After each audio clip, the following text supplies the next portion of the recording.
Salut les citoyens, et bienvenue sur cette série de vidéos qui a pour objectif de vous présenter un certain nombre de pratiques qui pourraient permettre aux citoyens d'avoir plus confiance en nos élus, d'avoir plus de pouvoir, et d'avoir envie de nous intéresser à la politique. Pour en savoir plus, nous vous invitons à voir la vidéo d'introduction présentant cette série de vidéos. On commence par une thématique très importante, la probité. Alors, le petit Larousse nous dit que qualité de quelqu'un qui observe parfaitement des règles morales, qui respecte scrupuleusement ses devoirs, les règlements, etc. Donc, pour faire simple, si tu manges du homard avec ta femme aux frais du contribuable, tu seras pas dans le top 10 de cette catégorie. Et même si tu n'aimes pas le homard, c'est pas une excuse valable. Mais ça vous surprend qu'à l'Assemblée nationale, on puisse être amené à servir du homard? Moi, je n'aime pas ça. Je n'en mange pas. J'ai une intolérance aux crustacés, aux fruits de mer. D'ailleurs, depuis, il y a un agent de l'Assemblée nationale qui très gentiment m'a envoyé, il dit mais on avait une liste de tous vos intolérances alimentaires. La première ligne, c'était les crustacés, les fruits de mer. Et votre femme également. Et monsieur Grosdidier, pas la peine de rire de ses collègues de gauche. Vous avez été vous-même épinglé. Vous financiez votre propre association avec les frais de la réserve parlementaire, à hauteur de 160 000 €. Petit erratum post-production. Monsieur Grosdidier n'a pas encore été condamné pour cette affaire, j'ai confondu avec une autre affaire, où là il a bel et bien été condamné, et il utilisait à tort un véhicule de fonction. Vous avez les sources en description. Bon visionnage.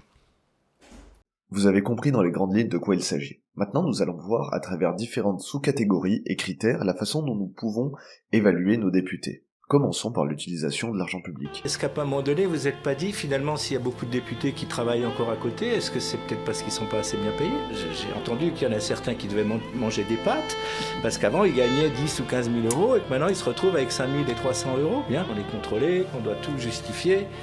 Et maintenant, en plus, les frais de mandat, enfin bref, on passe son temps maintenant à collecter les factures, les notes de restaurant et autres. Franchement, il y en a marre. Hein. Franchement, je vous le dis sincèrement, il y en a ras la casquette de ça. On n'est pas des truands. Qu'ils fassent bien le calcul. Faites bien le calcul quand vous êtes étudiant, quand même.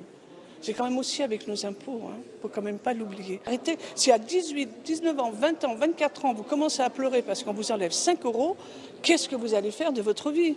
Qu'est-ce que vous allez en faire? Aujourd'hui, nos députés ont environ 5 300 € par mois à disposition pour couvrir les frais de représentation. Nos députés doivent déclarer l'intégralité de ces frais de représentation, à l'exception de 600 € par mois, qui n'ont pas besoin d'être justifiés. Sur l'exercice d'un mandat d'un député, ça fait quand même 36 000 € qu'il n'a pas à justifier, et si on multiplie ça par le nombre de députés qu'on a, on a quand même une somme assez cocasse qui s'élève à 20 772 000 €. Tout le monde. Mais qu'ils fassent bien le calcul. Faites bien le calcul quand vous êtes étudiant, quand même. C'est quand même aussi avec nos impôts, hein. Faut quand même pas l'oublier. Donc, ça va, messieurs, dames. Je souhaite apporter une nuance. Nous ne faisons pas partie de ceux qui souhaitent absolument réduire les moyens des députés pour faire des économies. Un système politique, cela a un coût. Et je pense que beaucoup de citoyens accepteraient de maintenir ce coût, voire même de l'augmenter, pour que notre système politique devienne plus démocratique. Pour en revenir aux dépenses de nos députés, celles-ci sont contrôlées par les services du déontologue de l'Assemblée nationale. Ils doivent procéder annuellement au contrôle de la situation des députés. On peut être assez étonné de voir d'ailleurs que c'est le Parlement qui nomme le déontologue de l'Assemblée nationale, ainsi que du faible taux de contrôle qu'il y a.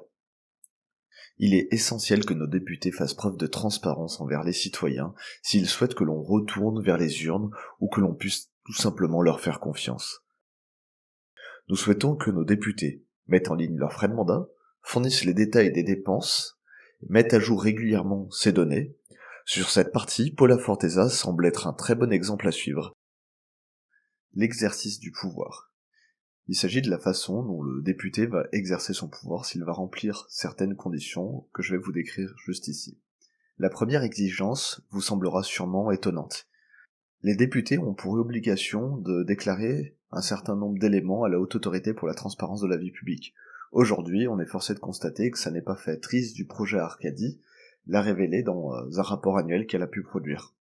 Ces éléments sont capitaux pour notre travail, puisqu'ils nous permettent de voir ce que font les députés, s'ils possèdent des sociétés, ou même des actifs dans certaines sociétés, et si jamais ils votent des dispositions d'une loi qui pourraient leur être favorables. De nombreux éléments peuvent nous faire penser que c'est le cas lorsque Jean-Michel Fauvergue, député La République En Marche, ancien patron du RAID, propose une loi dont l'un des articles instaure un régime dérogatoire aux règles de cumul emploi-retraite en vigueur au sein de la police. D'après cet article de Street Press, auparavant, si les policiers avaient trop de revenus provenant de la sécurité privée, leur pension était diminuée. Désormais, cela sera open bar. Le cas de Jean-Michel Fauvergue mériterait une vidéo à part entière. Nous n'aurons pas le temps d'en dire plus ici. Je vous propose rapidement de voir quelles sont les exigences que nous souhaitons proposer aux députés pour cette partie. La première de ces exigences est donc simplement de remplir correctement les conditions légales auprès de la haute autorité pour la transparence de la vie publique. Nous invitons nos élus à se retirer d'un vote lorsqu'un doute persiste quant à leur partialité. Exemple, avoir des liens étroits avec l'orpaillage et présider une commission d'enquête en lien avec ce sujet peut poser problème. Je fais référence à une vidéo qu'on a pu faire sur Léanie Cadin. Vous pourrez la découvrir ici. La dernière exigence de cette catégorie est la plus importante. Il s'agit de la possibilité de révoquer un élu si celui-ci ne donne pas satisfaction, s'il trahit ses engagements. C'est ce que François Ruffin a proposé aux personnes qu'il représente. Un dernier point.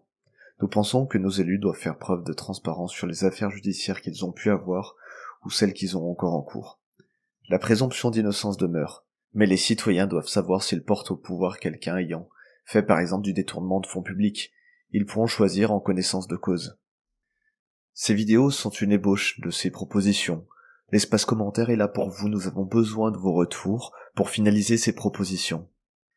Pour ne rien rater des avancées de nos travaux, activez la petite cloche et suivez-nous sur les différents réseaux sociaux. Si vous voulez participer aux frais de Moi Citoyen Lambda, vous pouvez le faire via Utip. Merci, à plus les citoyens. Qui avait le pouvoir de créer les machines, le pouvoir de créer le bonheur. Vous, le peuple, en avez le pouvoir de rendre la vie belle et libre, le pouvoir de faire de cette vie une merveilleuse aventure. Alors au nom même de la démocratie, utilisons ce pouvoir.